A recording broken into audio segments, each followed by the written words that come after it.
Dragão Autêntico, análise do Futebol Clube do Porto Arouca, vitória por 3-0, com 2 golos do André Silva, mais 2 deste miúdo, e um do Brahimi que se estreou este ano a marcar. Na minha opinião, foi um jogo que desde o início se viu que mais tarde ou mais cedo o Porto iria marcar e iria resolver. Houve logo 2 oportunidades claras de golo, uma num lance genial do Corona, que aproveito para salientar o seu regresso à equipa, e que bem que ele esteve a desequilibrar e com um poder de drible que poucos jogadores têm no nosso campeonato e mesmo a nível mundial. E logo outra oportunidade, mas este lance do Corona que eu estava a falar foi um lance que a bola foi ao poste. E também outra oportunidade logo de seguida do Diogo Jota, que teve um jogador do Arouca que tirou a bola em cima da linha. A bola estava difícil a entrar, mas o Porto esteve altamente pressionante, a trocar a bola muito rápido, com algumas dificuldades de penetração, como também é normal, porque a equipa do Arouca jogou, como a gente já previu na antevisão ao jogo, com o autocarro em frente à baliza. Por isso foi um bocado difícil de penetrar nesta linha defensiva do Arouca, inicialmente. Eu gostava de referir o seguinte: está em curso um movimento que vai impulsionar decisivamente uma equipa para mais conquistas e glória. Quando na carta aberta ao Nuno Espírito Santo lhe dissemos que para além das táticas, da definição da missão de cada um em campo, da consolidação das rotinas e de pôr em prática um modelo e as necessárias dinâmicas, Nuno devia dizer-lhes o que é sentir o Porto, o que é ser Porto e dar esse testemunho que ele tão bem viveu noutras épocas. E Nuno, felizmente, constatamos agora que estava a fazê-lo, e ontem, na conferência de imprensa, explicou-nos isso, quando falou em comunicação, compromisso e cooperação, e do consequente nascer de uma atitude e de uma visão. Perdoem-nos a imodéstia, mas à nossa escala estamos a dar o contributo para reerguer a nação portista para mais conquistas e glória. O crescimento da equipa está a dar-se. Nós acreditamos, desde a sua escolha, que com o Nuno isso é possível.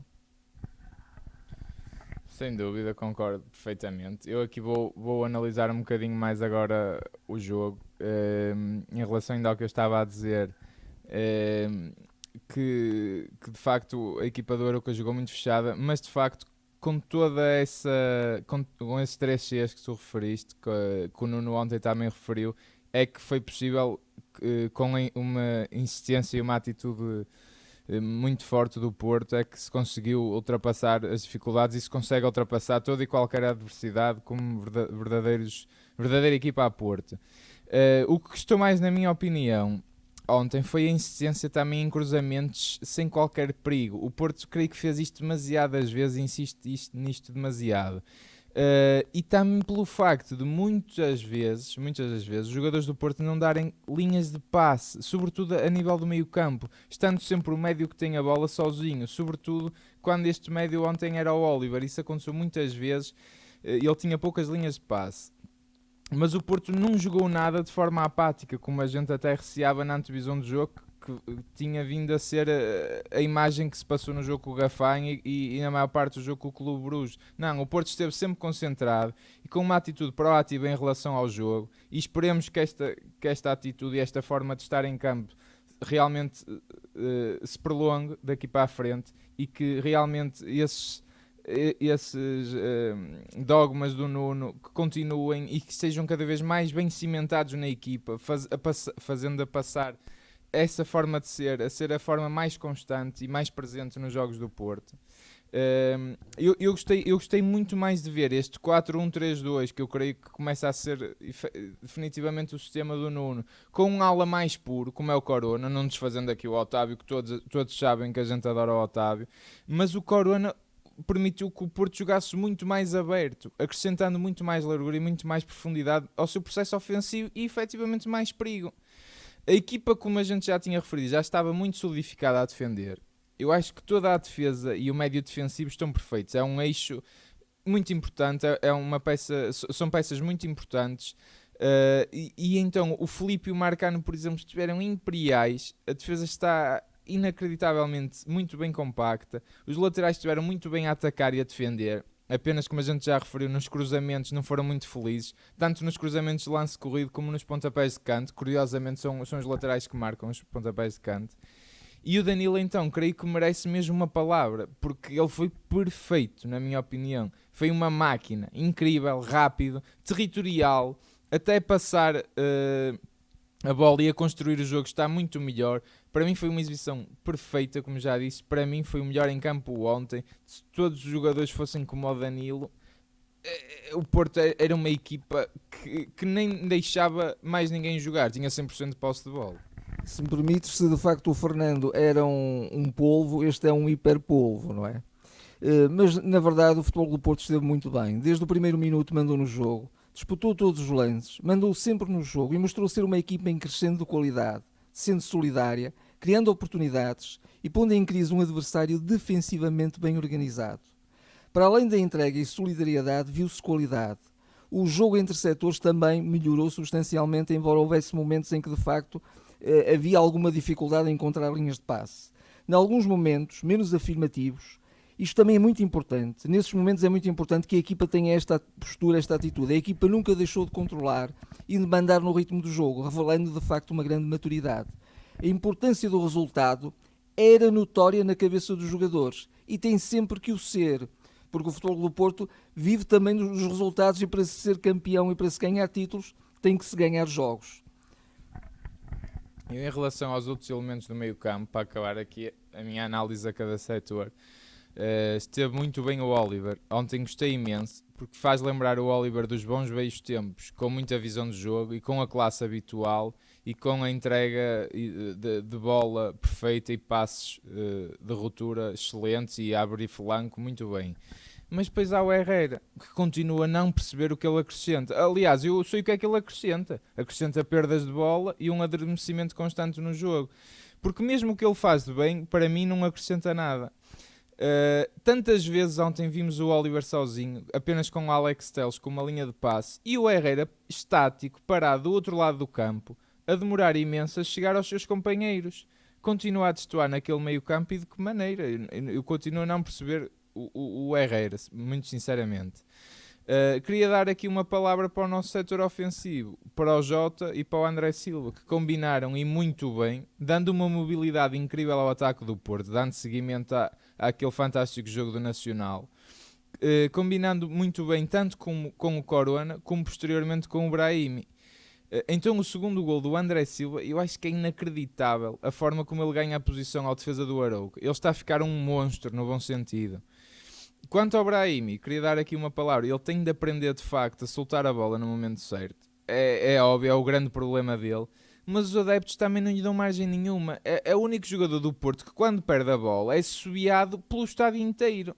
Por essa ideia, então o Herrera estaria sempre a ser assobiado, porque ele está sempre a perder a bola. Mas outros jogadores, o Corona perde bolas, o Otávio perde bolas a fintar. Todos os jogadores perdem bolas, sobretudo os alas. Mas é óbvio que o Brahimi exagera na posse de... Já agora, se me permites, o próprio Nuno Espírito Santo também referiu que um jogador, ou jogadores como o Brahimi, são jogadores que têm muitas vezes lances de 1 para 1 e têm que arriscar. Isso também os faz perder bola. Isto não significa, estou plenamente de acordo contigo, que não tenha que ser um jogador muito mais da equipa e ter também noção de que há momentos em que deve passar a bola e só assim é que se cria mais oportunidades e mais perigo. Exatamente, sem dúvida. Ele tem de perceber isso, tem de perceber quando deve soltar a bola, porque ele depois é capaz de fazer coisas incríveis de gênio, como o golo que ele fez, porque é efetivamente um jogador que tem um potencial tremendo e é pena que ele também se perca muito em coisas como o festejo dele, que para mim estragou a borrada toda, pois ele tem de jogar, não tem de mandar calar seja quem for, isso fica-lhe muito mal e não o ajuda, sobretudo, é mais por aí. Ele até pode mandar calar seja quem for na cabeça dele, mas não o ajuda, nem acrescenta nada, nem é nisso que ele deve estar focado. Ele está focado em jogar, em pôr o seu gênio cá fora, em ajudar a equipa e a evoluir como jogador, na minha opinião. Eu vou destacar um jogador. Evidentemente que toda a equipa esteve bem e, portanto, quando a equipa é tão solidária, há tanta entreajuda, o jogo coletivo de facto a sobressair, quase que nem faz sentido estar a destacar jogadores. Mas de facto há um jogador que está a nascer como um grande jogador, um jogador que vai ser um jogador de nível mundial, que é o André Silva. É um jogador que manifestou uma frieza fantástica no primeiro golo, uma grande codícia pelo golo no segundo golo, do facto de como ele ganha a posição ao defesa, que já lá estava para onde a bola ia, ele portanto foi antecipar-se inacreditavelmente, quase que o tirou do lugar sem fazer falta, como é óbvio, pelo contrário, até quase que foi abalroado pelo defesa. Que grande maturidade deste jogador e sentido coletivo e da equipa. Veja-se o gesto do André Silva quando abraça o Brahimi, puxando-lhe os braços para baixo, quando ele estava precisamente a fazer um festejo em que estava a usar gestos provocatórios para o público. Aqui também revela a maturidade de um jogador que não é um jogador de 20 anos, parece quase um capitão da equipa, já um trintão. E já agora dava muito melhor o capitão que o Herrera, só entre parênteses. Sim, também me parece. E depois também essa maturidade que foi revelada no Flash, porque puseram-lhe precisamente a questão, e ele até podia aproveitar, num jogador jovem normalmente acontece isso, há ali sempre um bocadinho de vaidade, mas ele não, ele pelo contrário, quando o entrevistador lhe perguntou sobre o que se passou com o Brahimi e ele ter, digamos, feito aquele, abraçado o colega para lhe retirar os gestos que ele estava a fazer, ele nem sequer respondeu a isso, apenas disse que o Brahimi fez um grande golo e portanto foi festejar com ele, e que a equipa estava muito contente por ter o Brahimi a jogar a este alto nível.